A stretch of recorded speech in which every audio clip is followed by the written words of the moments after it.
विश्व के भूगोल के क्लास को आगे बढ़ाते हुए आज की क्लास में हम लोग पढ़ेंगे प्लेटों की गतिशीलता के प्रकार।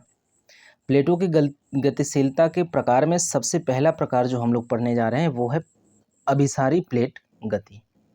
सबसे पहला जो प्रकार है वो हम लोग पढ़ने जा रहे हैं वो है अभिसारी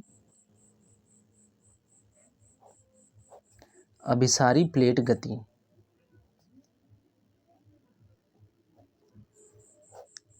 ठीक, हम लोग पढ़ेंगे अभिसारी प्लेट गति के बारे में। तो अभिसारी प्लेट गति के बारे में सबसे पहले हम लोग जानने का प्रयास करते हैं कि ये अभिसारी किसको कहते हैं, अभिसारी गति क्या है। इसके बारे में अगर हम लोग बात करें तो जब दो प्लेट एक दूसरे के नज़दीक आती हैं, जब दो प्लेट्स एक दूसरे के नज़दीक आती हैं तो उस गति को अभिसारी प्लेट गति कहा जाता है। जैसे एक प्लेट है, एक ये प्लेट है और एक ये प्लेट है। जब दोनों प्लेट एक दूसरे के नज़दीक आएंगी, इस तरह का गति करेंगी, तो ये जो गति होगी इसको कहा जाएगा अभिसारी प्लेट गति। अभिसारी, सीधी सी बात है, अभिसारी प्लेट गति क्या है?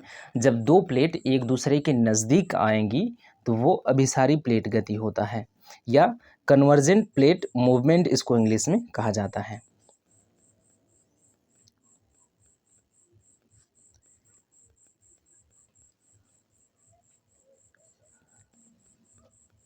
ये है अभिसारी प्लेट गति। अब जो ये गति हो रही है, जैसे कि दो प्लेट एक दूसरे के नज़दीक का आना, दो प्लेटों के बीच एक दूसरे के नज़दीक का आना, वो क्या है? अभिसारी प्लेट गति। और जब दो प्लेटें एक दूसरे के नज़दीक आ रही हैं तो हम लोग कह रहे हैं कि ये क्या हो रहा है? ये अभिसरण हो रहा है।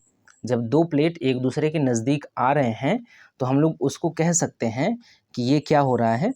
अभिसरण हो रहा है। तो इसके अंतर्गत अगर हम लोग लिखना चाहें, इसको अलग कर लें, इसके अंतर्गत हम लोग लिखना चाहें तो ऐसे लिख सकते हैं, जब दो प्लेटें एक दूसरे के नज़दीक आती हैं, जब दो प्लेटें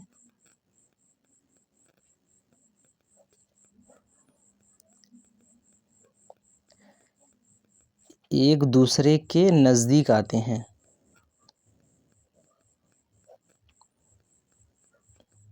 नज़दीक आते हैं, तो इसे अभिसारी प्लेट गति,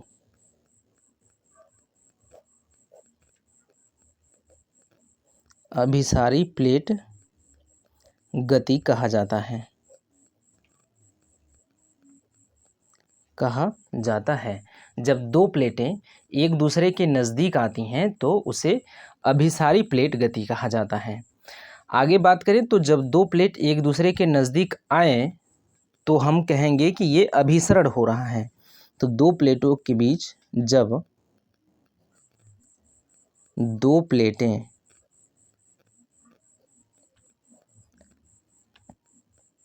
एक दूसरे के नज़दीक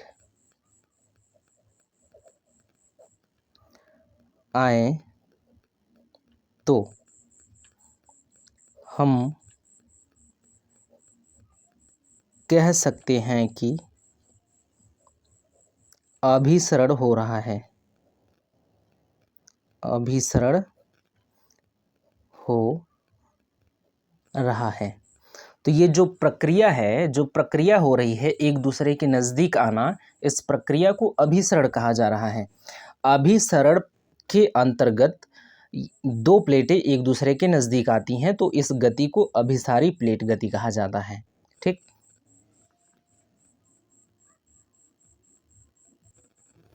हमने क्या देखा है कि प्लेटें दो प्रकार की होती हैं। एक तो प्लेट होती है, प्लेट कितने प्रकार की होती हैं?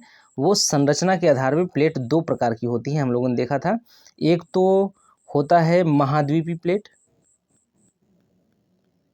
महाद्वीपीय प्लेट, और एक होता है महासागरीय प्लेट। महासागरीय प्लेट, दो प्रकार की प्लेटें होती हैं। इसको हम ओपी लिख सकते हैं और इसको सीपी लिख सकते हैं। कॉन्टिनेंटल प्लेट और ओशियन प्लेट, दो प्रकार की प्लेटें होती हैं।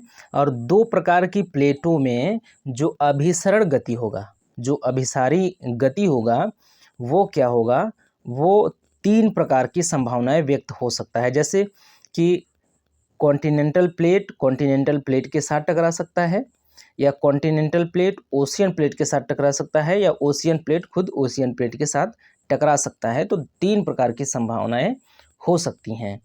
तो ऐसे में प्लेटों के टकराने के लिए, प्लेटों को टकराने के लिए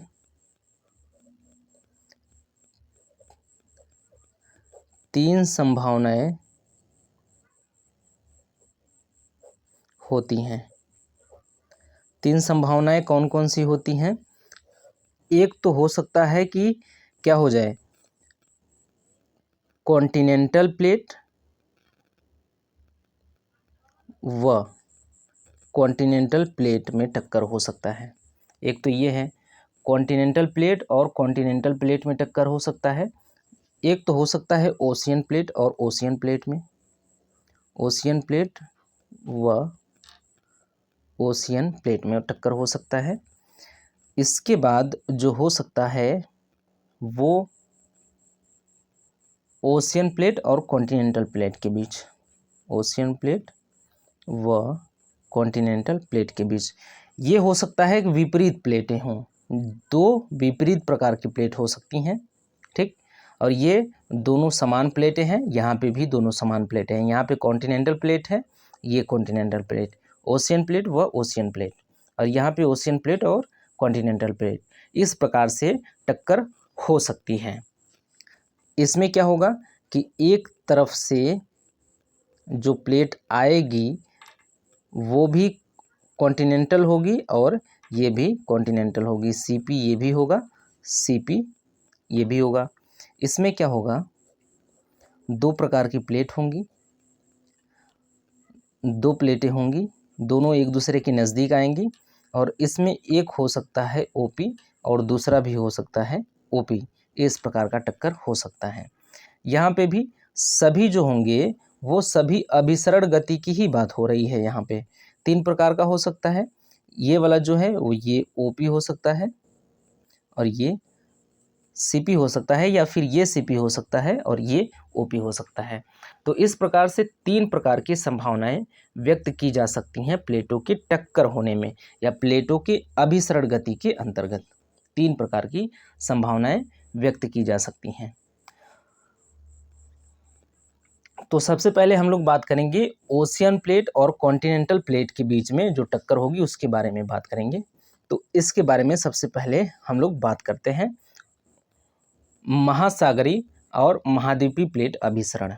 इसको हम कहेंगे महासागरी और महाद्वीपीय प्लेट अभिसरण।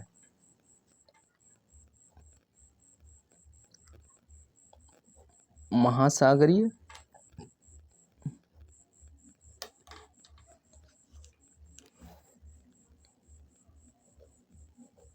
महाद्वीपीय प्लेट अभिसरण, इसके बारे में हम लोग सबसे पहले परिचर्चा करते हैं।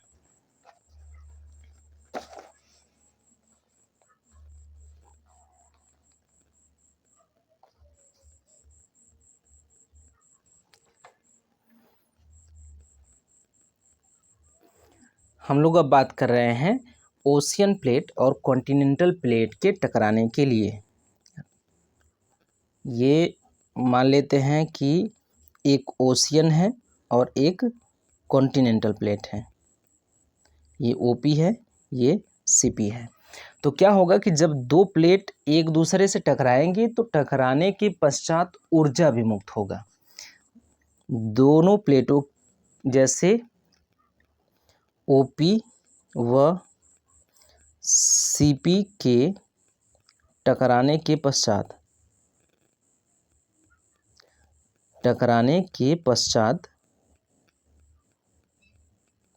ऊर्जा विमुक्त होगी, ऊर्जा विमुक्त होगी। सीधी सी बात है, जब दो प्लेट एक दूसरे से टकराएंगी तो ऊर्जा विमुक्त होगी और यह ऊर्जा तरंगों के रूप में संचरण करेगा। जब ऊर्जा विमुक्त होगी तो यह ऊर्जा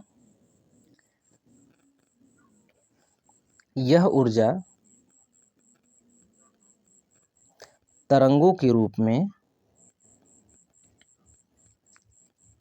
में संचरण करेगा।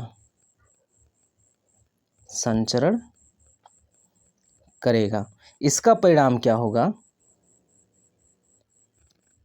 जब यह ऊर्जा तरंगों के रूप में संचरण करेगी तो इसका परिणाम होगा भूकंप।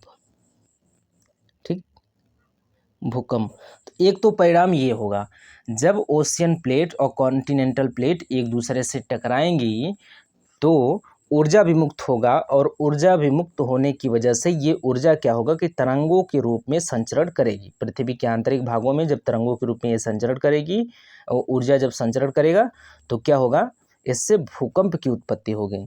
और ये जो भूकंप की उत्पत्ति होगी, यह भूकंप बहुत अधिक गहराई पर नहीं उत्पन्न होगा। ये क्योंकि ये दोनों क्या हो रहा है, दोनों के बीच टक्कर हो रहा है और दोनों प्लेट हैं, दोनों के बीच हो रहा है टक्कर। इस वाले एरिया में टक्कर होगा तो जो भूकंप आएगा इसी बीच में आएगा। इसका मतलब जो प्लेट है वो संपूर्ण क्रस्ट और ऊपरी मेंटल लेकर प्लेट होता है।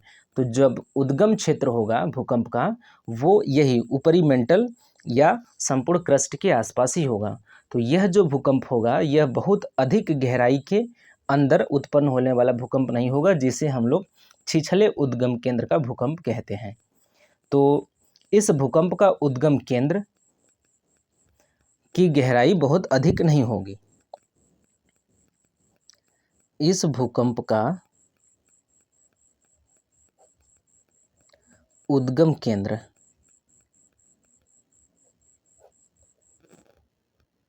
बहुत अधिक गहराई तक नहीं होगी। बहुत अधिक गहराई तक नहीं होगी। अतः क्या होगा कि यह छिछले उद्गम केंद्र का भूकंप होगा। अतः यह छिछले उद्गम केंद्र का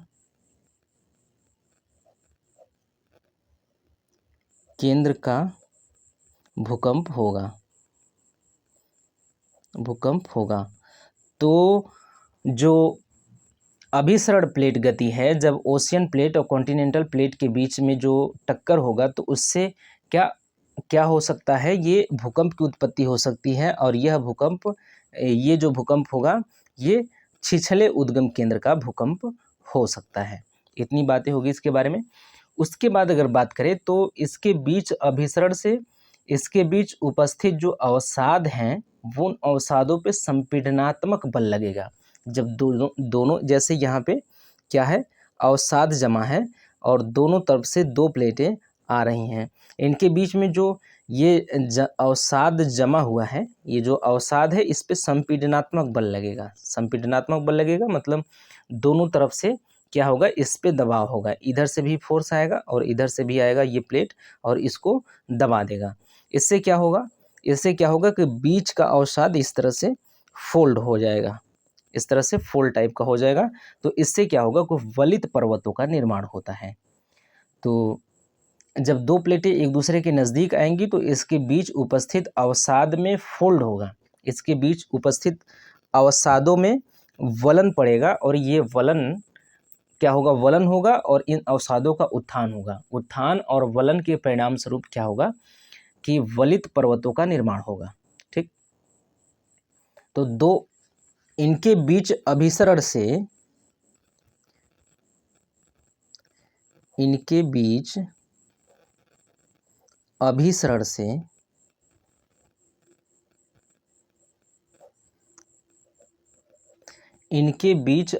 से बीच में उपस्थित अवसादों पर क्या होगा, संपीडनात्मक बल लगेगा। से इनके बीच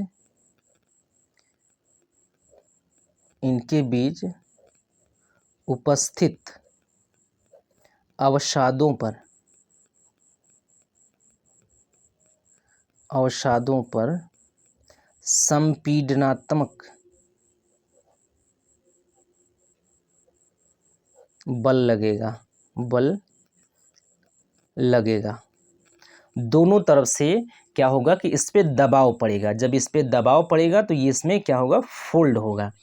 तो जब इसमें संपीडनात्मक बल लगेगा, इसके कारण अवसादों में वलन लगेगा, जिसके कारण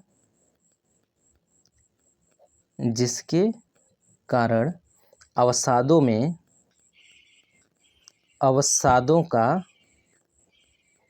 उत्थान होगा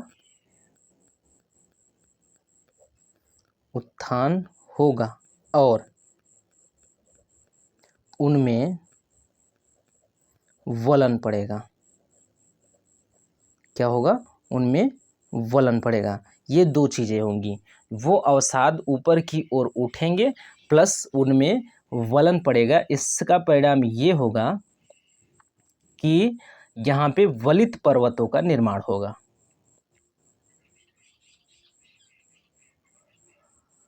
वलन पड़ेगा और परिणामतः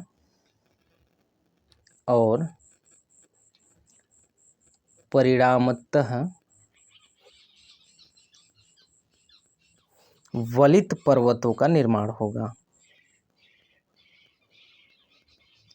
वलित पर्वतों का निर्माण होगा। इन वलित पर्वतों को नवीन वलित पर्वत कहा जाता है।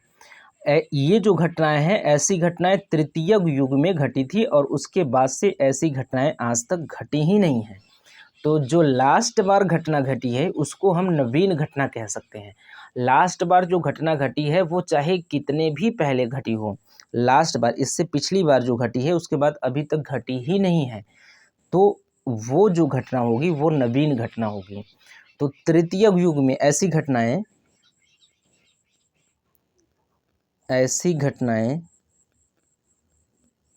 तृतीय युग में हुई हैं। तृतीय युग में हुई हैं। इसके पश्चात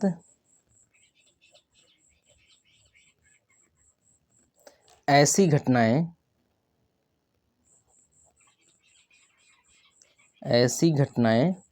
नहीं घटी हैं। इसलिए इन पर्वतों को नवीन वलित पर्वत की संज्ञा दी जाती है। इनको नवीन वलित पर्वत कहा जाता है। नवीन वलित पर्वत, न्यू फोल्डेड माउंटेन, यही होते हैं जो तृतीयक युग में बने हैं। नवीन वलित पर्वत कहा जाता है। नवीन वलित पर्वत कहा जाता है। तो इतनी बातें हो गई इसके बारे में। क्या है कि इसके बीच क्या होगा, दो प्लेटों के बीच जब अभिसरण होगा तो इससे इसके बीच जो उपस्थित अवसाद है वो इस तरह से जब दबाव पड़ेगा, इन पे दबाव पड़ेगा तो इस प्रकार से ऐसे ऐसे ऐसे ऐसे करके फोल्ड होगा और इसका उत्थान भी होगा। उपस्थित अवसादों पर संपीडनात्मक बल लगेगा जिसके कारण अवसादों का उत्थान होगा और इसमें वलन पड़ेगा। दो चीज़ें होंगी, परिणाम इसका यह होगा कि वलित पर्वतों का निर्माण हो जाएगा। ऐसी घटनाएं तृतीयक युग में हुई हैं। इसके पश्चात ऐसी घटनाएं नहीं घटी हैं, इसलिए इन पर्वतों को नवीन वलित पर्वत कहा जाता है। नवीन वलित पर्वत की संज्ञा दी जाती है। ठीक। अब इसके अलावा इस चीज़ से क्या हो सकता है, जो अभिसरण गति है, जब ओशियन प्लेट और कॉन्टिनेंटल प्लेट एक दूसरे से टकराएगा तो इतनी बातें हम लोगों ने देख लिया। इसके बाद और क्या हो सकता है, गहरी खाएं का निर्माण हो सकता है। क्या हो सकता है, गहरी ट्रेंच कह सकते हैं, ट्रेंच शब्द का प्रयोग कर सकते हैं हम लोग। तो गहरी ट्रेंच का निर्माण हो सकता है, हो सकता है। ये कैसे हो सकता है? गहरी ट्रेंच का निर्माण कैसे हो सकता है, इसके बारे में अगर हम लोग बात करें तो जब दो प्लेटें, ओशियन प्लेट और कॉन्टिनेंटल प्लेट की हम लोग बात कर रहे हैं, दोनों प्लेटें एक दूसरे के नज़दीक आएंगी और दोनों में क्या होगा, ये ओशियन प्लेट है और ये कॉन्टिनेंटल प्लेट है। तो जब दोनों एक दूसरे के नज़दीक आएंगी, जब दोनों का टक्कर होगा तो परिणाम क्या होगा कि ओशियन प्लेट क्या होगा, नीचे की ओर सबडक्ट हो जाएगा, नीचे धंस जाएगा। ओशियन प्लेट जो है वो नीचे धंस जाएगा और इस पे चढ़ जाएगा ये कॉन्टिनेंटल प्लेट। इस तरह से गति हो रहा है। ये ओशियन प्लेट है और ये है कॉन्टिनेंटल प्लेट। दोनों में टक्कर हुआ, ओशियन प्लेट क्या हुआ, नीचे आ गया, कॉन्टिनेंटल प्लेट के नीचे आ गया। क्यों? क्योंकि ओशियन प्लेट का जो घनत्व है वो अधिक होता है। ओशियन प्लेट का घनत्व अधिक होता है, इसलिए इस पे गुरुत्वाकर्षण बल अधिक प्रभावशाली होगा। तो ये क्या होगा कि नीचे की ओर धंस जाएगा और इस पे ये चढ़ जाएगा। तो यहाँ पे एक गहरी खाई का निर्माण इस प्रकार से हो सकता है। जैसे ये है, जो ये गहरी खाई हो सकती है, गहरी खाई हो सकती है। तो इस प्रकार से ओशियन और कॉन्टिनेंटल प्लेट के टक्कर के परिणाम स्वरूप या ओशियन प्लेट और कॉन्टिनेंटल प्लेट के अभिसरण के परिणाम स्वरूप क्या गहरी खाई या गहरी ट्रेंच का भी निर्माण हो सकता है। इसके बाद एक फोल्डेड माउंटेन का निर्माण इस प्रकार से भी हो सकता है कि जब दोनों प्लेटें एक दूसरे के नज़दीक आएंगी, ये प्लेट है, ये दोनों प्लेट एक दूसरे के नज़दीक आएंगी और एक दूसरे से होगा इनका टक्कर, क्योंकि हम लोग बात कर रहे हैं अभिसरण प्लेट गति की। ये ओशियन प्लेट है, ये है कॉन्टिनेंटल प्लेट। दोनों प्लेट का होगा आपस में टक्कर, तो क्या होगा, ये जो कॉन्टिनेंटल प्लेट है ये नीचे की ओर क्या होगा, सबडक्ट होगा। जब नीचे की ओर सबडक्ट होगा तो क्या होगा, जो कॉन्टिनेंटल प्लेट है ये सीपी है, ये ओपी है। जो कॉन्टिनेंटल प्लेट है इसका जो, जैसे ये जाएगा अंदर जा रहा है, तो यहाँ पे जो इस प्लेट पे इस एरिया में यहाँ से यहाँ तक, जैसे ये प्लेट इतना बड़ा था और मान लेते हैं ऐसे धंसा है, तो इस एरिया वाले पे जो अवसाद था, ये वाला कोना जो है इस प्लेट का, ये इसको ठेलते ठेलते ठेलते क्या करेगा, जब दोनों एक दूसरे के धीरे धीरे नज़दीक आएंगी तो यहाँ पे इधर जो अवसाद होंगे, इसको ये ठेलता हुआ जाएगा। जैसे कि अगर मान लीजिए कि ये एक प्लेट है और ये है, दोनों एक दूसरे के नज़दीक आ रही हैं और ये क्या होगा, इस पे सबडक्ट हो जाएगा। तो ये जो ब्लैक वाला है, काला वाला प्लेट है, ये क्या करेगा, ये इस पे ऐसे जब चढ़ेगा तो इस वाले एरिया में यहाँ पे जो अवसाद होगा ये इस पे ऐसा होता जाएगा, ऐसा होता जाएगा, ऐसा होता जाएगा, धंसता जाएगा और इस पे जो अवसाद होगा नीले वाले पे, ये काले वाले पे आके चढ़ जाएगा। तो यहाँ पे जो जब दोनों के बीच में टक्कर होगा और इस तरह से ये स्लैब खिंचाव की वजह से नीचे आएगा। स्लैब खिंचाव, उम्मीद है कि हम लोगों ने बात कर लिया है स्लैब खिंचाव के बारे में। तो स्लैब खिंचाव की वजह से ये नीचे की ओर जाएगा और ये यहाँ पे जो अवसाद हैं वो अवसाद ये क्या होंगे कि इस पे इन दोनों के ऊपर चढ़ जाएंगे, इस तरह से फोल्ड हो जाएंगे। तो इस तरह से भी फोल्डेड माउंटेन का निर्माण हो जाता है। इस तरह से भी नवीन वलित पर्वतों का निर्माण हो जाता है। ठीक, ऐसी घटनाएं घटती हैं। और इसके बाद जो और घटनाएं घट सकती हैं, इसके अलावा छेपित प्लेट जो है, छेपड़ शब्द का प्रयोग हम लोग इसके लिए कर रहे हैं। ये जो प्लेट नीचे सबडक्ट हो जा रहा है, नीचे जो सबडक्शन है,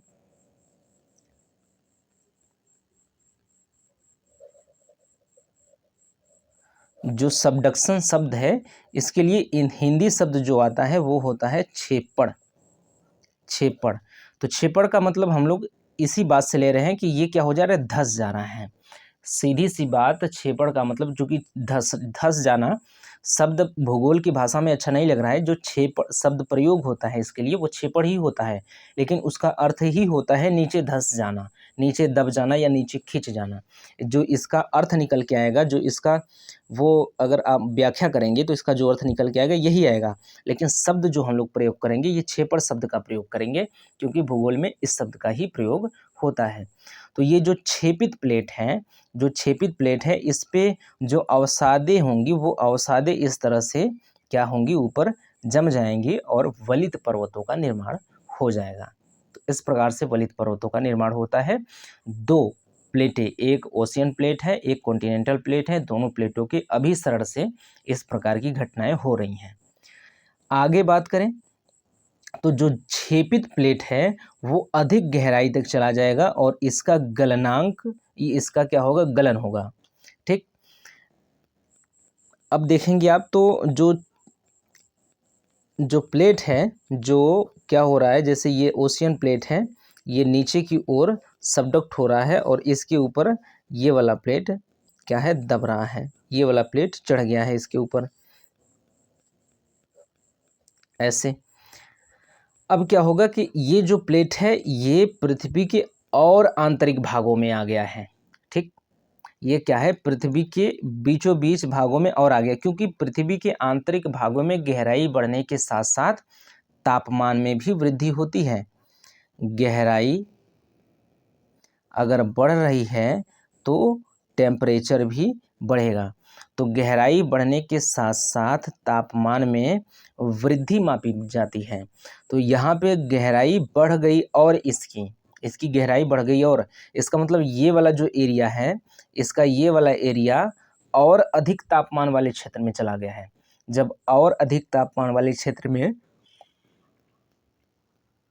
ये आ गया है तो इसका गलन स्टार्ट हो जाएगा, ये क्या होगा, गलना शुरू हो जाएगा। और इसका परिणाम क्या होगा, इसका परिणाम ये होगा कि आंतरिक भागों में लावा उत्पत्ति का दर बढ़ जाएगा। जितना लावा यहाँ पे उपस्थित था आंतरिक भाग में उतना तो था ही, अब ये वाला प्लेट आके ये वाला प्लेट भी आकर के गल के क्या हो गया, इतना वाला एरिया गल के यहाँ पे लावा का रूप धारण कर लिया। अब क्या हो गया, लावा की मात्रा बढ़ गई, यहाँ पे लावा की मात्रा बढ़ गई। एक चीज़ और हो सकता है, जब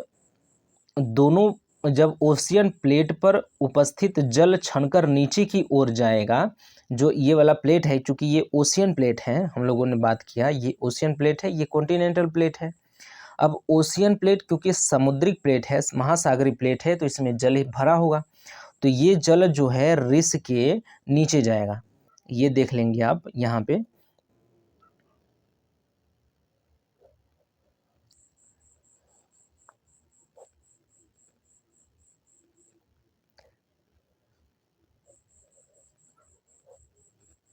ये ओशियन प्लेट है और ये है कॉन्टिनेंटल प्लेट। अब इसमें जो जल भरा हुआ था ये रिस कर जल क्या होगा, नीचे की ओर जाएगा, पृथ्वी के आंतरिक भागों में जाएगा। जब पृथ्वी के आंतरिक भागों में जाएगा तो क्या होगा कि पृथ्वी के आंतरिक भागों में तापमान अधिक है ही,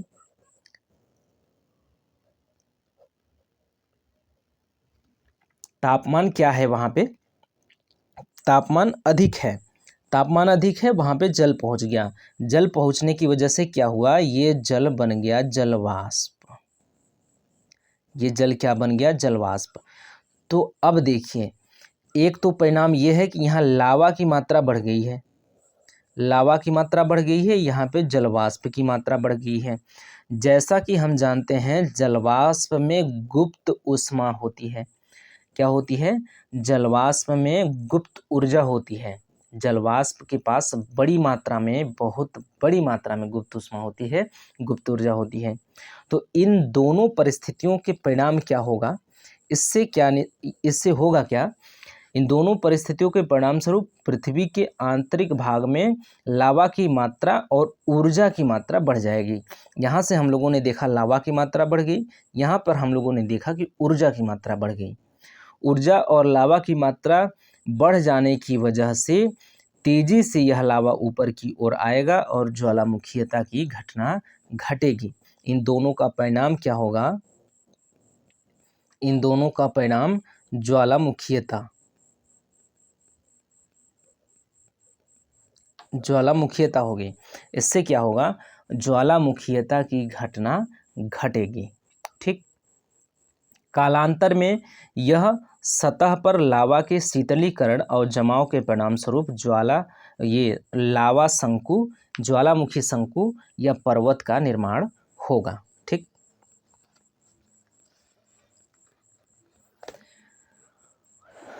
अब ये क्या है, जब यहाँ पे ये होगा, ज्वालामुखीयता की घटना घटेगी, ज्वालामुखीयता की घटना के परिणाम स्वरूप बाद में लावा का क्या होगा, लावा का शीतलीकरण होगा, शीतलीकरण होगा यानी कि ठंडा होगा, और इसके साथ साथ उसका जमाव होगा। जब लावा का शीतलीकरण और जमाव होगा तो क्या होगा कि ज्वालामुखी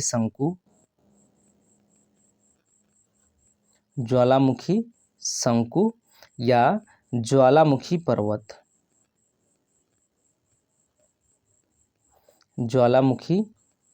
पर्वत का निर्माण होगा। तो इस प्रकार की संरचनाएं निर्मित होती हैं किससे, महासागरीय प्लेट और महाद्वीपीय प्लेट अभिसरण के परिणाम स्वरूप, दोनों प्लेट के अभिसरण के परिणाम स्वरूप इस प्रकार की घटनाएं घटती हैं। तो इन सभी चीज़ों को हम लोग लिख लेने का प्रयास करते हैं। जो चीज़ें लिखने लायक हैं हम लोग उसको लिखने का प्रयास करते हैं। जब ओशियन प्लेट का क्षेपण कॉन्टिनेंटल प्लेट के नीचे होगा,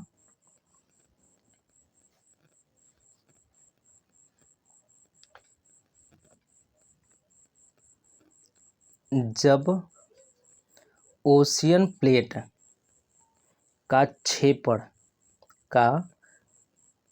क्षेपण कॉन्टिनेंटल प्लेट के नीचे होगा, तो क्या होगा, ये सारी चीज़ें हम लोगों ने देख लिया है। जब ओशियन प्लेट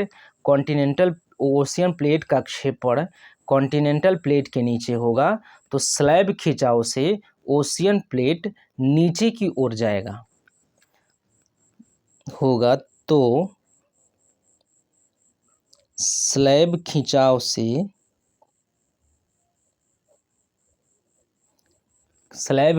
से और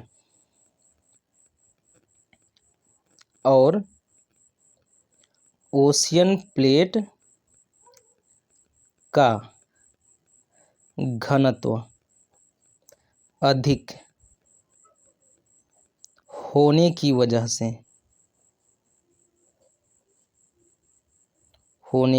से ओशियन प्लेट क्या होगा, नीचे की ओर जाएगा। ओशियन प्लेट नीचे की ओर जाएगा। जब ओशियन प्लेट नीचे की ओर जाएगा और इसका परिणाम होगा कि जो अवसाद होंगे वो अधिकांश अवसाद कॉन्टिनेंटल प्लेट पर जाकर फोल्ड हो जाएंगे, जिससे अधिकांश अवसाद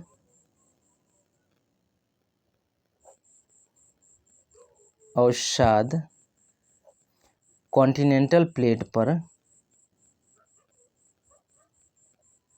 जाकर फोल्ड हो जाएंगे।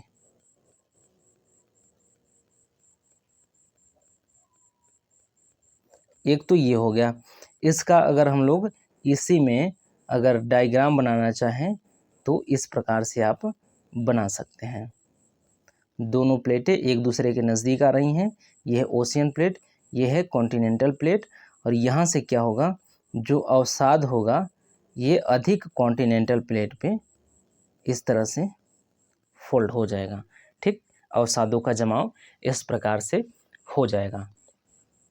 अगली बात क्या थी कि क्षेपित प्लेट जब अधिक गहराई तक चला जाएगा तो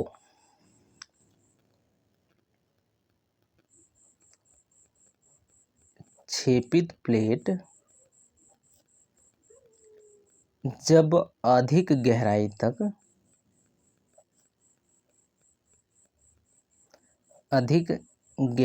तक चला जाएगा, तब जब छेपित प्लेट अधिक गहराई तक चला जाएगा तो इसका गलन होगा, तब इसका गलन होगा, क्योंकि पृथ्वी के आंतरिक भागों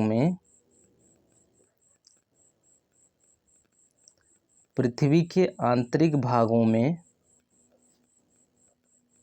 गहराई बढ़ने के साथ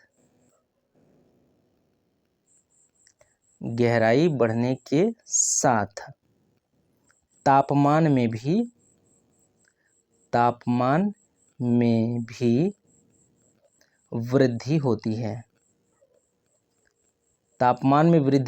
तो वो जो छेपित प्लेट है, जो छेपित भाग है, वो अधिक तापमान वाले एरिया में पहुंच जाएगा, इसलिए उसका गलना अधिक हो जाएगा। तो आंतरिक भाग में इससे क्या होगा, प्लेट के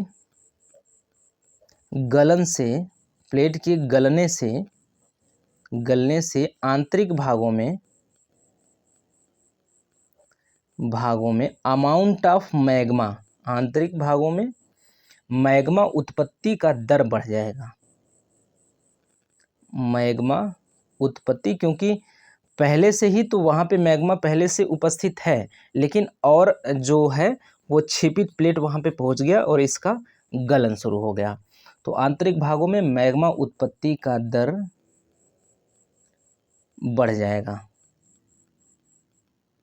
एक तो ये, प्लस एक चीज़ और होगा, ये क्या होगा कि ओशियन प्लेट पर उपस्थित जल छनकर नीचे की ओर जाएगा। ओशियन प्लेट पर उपस्थित जल,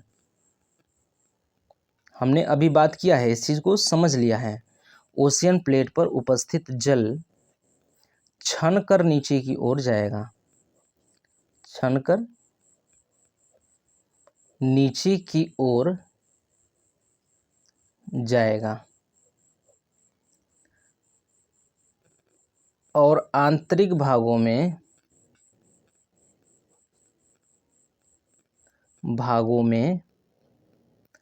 तापमान अधिक होने की वजह से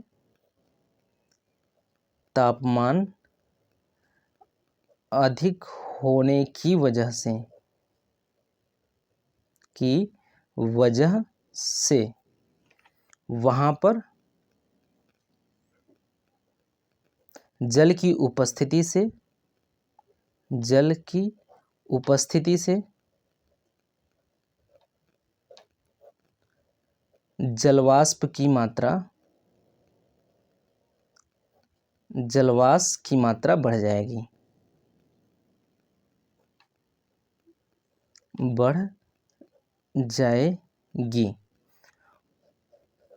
उपरोक्त दोनों का परिणाम यह होगा, उपरोक्त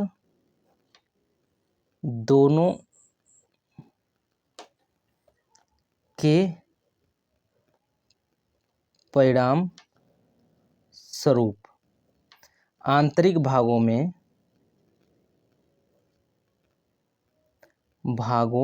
में ऊर्जा की मात्रा और मैग्मा उत्पत्ति दर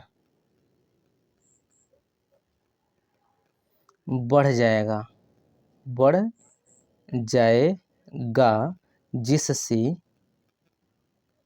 ज्वालामुखीयता की घटना घटेगी।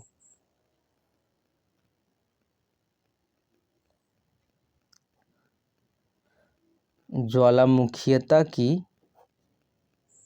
घटना घटेगी। इतनी सारी चीज़ें हम लोगों ने समझ लिया है।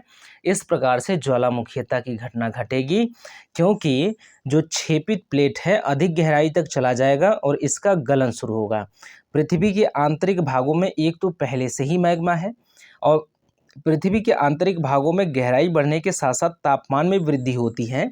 तो ये वाला एरिया है वो अधिक गहराई में पहुंच जाने की वजह से ये वाला क्या होगा, एरिया गलना शुरू हो जाएगा। जब ये वाला क्षेत्र गलेगा तो पृथ्वी के आंतरिक भागों में मैग्मा उत्पत्ति का दर बढ़ जाएगा और अमाउंट ऑफ मैग्मा भी बढ़ जाएगा। मैग्मा की मात्रा भी वहाँ पे बढ़ जाएगी। एक तो ये हो जाएगा। दूसरा, वहाँ पे जो ओशियन प्लेट के ऊपर जो जल है, क्योंकि महासागरीय प्लेट है उस पे तो जल होगा ही, तो ये जल जो है छनकर नीचे की ओर जाएगा और आंतरिक भागों में तापमान अधिक है। ये तापमान क्या करेगा, उस जल को जलवाष्प में बदल देगा और जलवाष्प में गुप्त मात्रा जो ऊर्जा होती है, गुप्त ऊष्मा बहुत अधिक होती है, तो जलवाष्प की ऊर्जा मात्रा बढ़ जाएगी। तो उपरोक्त दोनों के परिणामस्वरूप आंतरिक भागों में ऊर्जा की मात्रा और मैग्मा उत्पत्ति दर बढ़ जाएगी, जिससे ज्वालामुखीयता की घटना घटेगी। तो इतनी चीज़ें होती हैं। इसका परिणाम क्या होगा, परिणाम स्वरूप लावा के शीतलीकरण और जमाव से ज्वालामुखी शंकु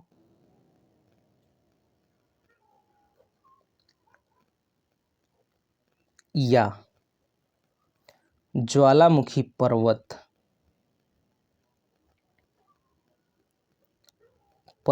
का निर्माण होगा। तो इस प्रकार से हम लोग देख रहे हैं महासागरीय प्लेट और महाद्वीपीय प्लेट अभिसरण के बारे में इतनी सारी बातें हो जाती हैं हमारी। आगे अगर हम लोग बात करें तो मैप तो बनाना आता नहीं है, फिर भी देखिए ऐसे प्रयास करते हैं, आप समझ जाएंगे कि ये क्या बनाने का हम प्रयास कर रहे हैं। ये ऐसे कर लेते हैं, इसको ऐसे कर लेते हैं, अभी नहीं समझ में आएगा, जब थोड़ा सा ये ऐसे करेंगे, ऐसे आप देख सकते हैं दक्षिण अमेरिका का क्षेत्र बना रहे हैं, इसको आप समझ लेंगे दक्षिण अमेरिका वाला, और ये मान लीजिए उत्तरी अमेरिका वाला क्षेत्र है। हम लोग इसके उदाहरण की बात कर रहे हैं। अगर इसके उदाहरण की अगर हम लोग बात करें तो इधर से क्या है, ओशियन प्लेट है, ये ओशियन प्लेट है, यहाँ पे समुद्र है, और ये जो प्लेट है ये कॉन्टिनेंटल प्लेट है। दक्षिण अमेरिकी महाद्वीप जो है ये कॉन्टिनेंटल प्लेट है, एक दूसरे के नज़दीक क्या होगी, आएगी। तो इससे क्या होगा, आप देखेंगे कि यहाँ पे लंबा चौड़ा एक रॉकीज पर्वत है। ठीक, यहाँ पे क्या है, रॉकी पर्वत है, रॉकीज पर्वतमाला यहाँ पे है दक्षिण अमेरिकी महाद्वीप में। वहीं पे आप देखेंगे, हम लोगों ने देखा है कि ये क्या है, ये ओशियन प्लेट है, ये ओशियन प्लेट है, यही वाला प्लेट है, यही वाला प्लेट है, यहाँ पे लिख रहे हैं क्योंकि इसके संबंधित हम लोग लिख रहे हैं। ये वाला जो है ये कॉन्टिनेंटल प्लेट है, ये भी कॉन्टिनेंटल प्लेट है। जब दोनों एक दूसरे के नज़दीक आएगा तो हमने क्या किया, हमने कहा कि जो महासागरीय प्लेट है, महासागरीय प्लेट नीचे धंस जाएगा और महाद्वीपीय प्लेट उसके ऊपर चढ़ जाएगा, और इससे क्या होगा, महासागरीय प्लेट है वो नीचे की ओर धंसेगा, तो इसका जो हिस्सा है नीचे जो धंसा हुआ है वो पिघलेगा। क्योंकि पिघलेगा इसलिए क्योंकि आंतरिक भागों में तापमान अधिक है, पिघलना शुरू होगा तो क्या होगा कि वहाँ पे अमाउंट ऑफ मैग्मा जो है, मैग्मा की मात्रा बढ़ जाएगी। ऊपर से यहाँ पे जल है ढेर सारा, ये जल क्या है, रिस कर जब नीचे जाएगा तो वहाँ पे क्या होगा, वहाँ पे आंतरिक भागों में जलवाष्प की मात्रा बढ़ेगी। तापमान अधिक है ही है और वहाँ पे जल पहुँच जाएगा तो वहाँ पे जलवाष्प की मात्रा बढ़ेगी, जलवाष्प की मात्रा बढ़ जाएगी तो वहाँ पे ऊर्जा की मात्रा भी बढ़ेगी। एक तो ऊर्जा की मात्रा, एक तो लावा मैग्मा की मात्रा वहाँ पे बढ़ने की वजह से यहाँ पे ज्वालामुखीयता की घटना घटेगी, और ज्वालामुखीयता की घटना घटने की वजह से यहाँ पे एक पर्वत का निर्माण होगा जिसको हम लोग कहते हैं एंडीज पर्वतमाला। तो इस प्रकार से हम लोग उदाहरण में ये हम लोग देख सकते हैं। अब इसमें क्या है कि हम लोगों ने बात किया था कि एक क्या निर्माण हो सकता है, इससे एक खाई का ट्रेंच का निर्माण हो सकता है। ठीक है, हम लोगों ने ये भी देखा था कि दोनों के टक्कर से क्या होगा, खाई का भी निर्माण हो सकता है। तो उसका भी उदाहरण हम लोग यहीं पे देखते चले। तो यहाँ पे हम लोग अगर देखेंगे तो एक क्या है, यहाँ पे चिली की खाई है। ये चिली देश है, यहाँ पे चिली की खाई है। तो ये उसका उदाहरण है जो हम लोगों ने कहा था अभी कि खाई का भी निर्माण हो सकता है। यहाँ पे चिली की खाई है, और एक यहाँ पे अगर हम लोग बात करें, यहाँ पे ये ऐसे होगा यहाँ पे मैप में आप देखेंगे इस प्रकार से होगा। यहाँ पे एक और है, यहाँ पे जो है वो पेरू की खाई है। यहाँ पे क्या है, पेरू की खाई, यहाँ पे पेरू की खाई अवस्थित है। और इसके बाद अगर बात करें, हाँ इतनी बातें हो गई। और इसमें जो अवस्थित है एक ज्वालामुखी पर्वत, यहाँ पे ज्वालामुखी पर्वत अवस्थित है। ज्वालामुखीयता का परिणाम स्वरूप वही दोनों प्लेटों के टकराने के परिणाम स्वरूप यहाँ पे है माउंट कोटोपॉक्सी। यहाँ पे क्या है, माउंट कोटोपॉक्सी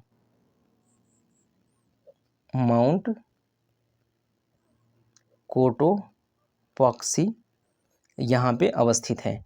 किसमें, रॉकीज पर्वतमाला में ही, ये उत्तरी रॉकीज पर्वतमाला में माउंट कोटोपॉक्सी अवस्थित है। उसके बाद अगर एक आध उदाहरण की और बात करें तो रॉकीज पर्वत श्रृंखला में ही एक और ज्वालामुखी पर्वत देखने को मिलेगा।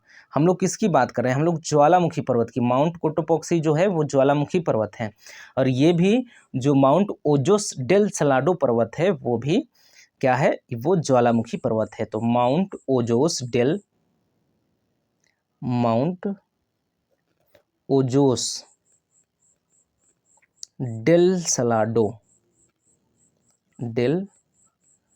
सलाडो ये यहाँ पे पर्वत है।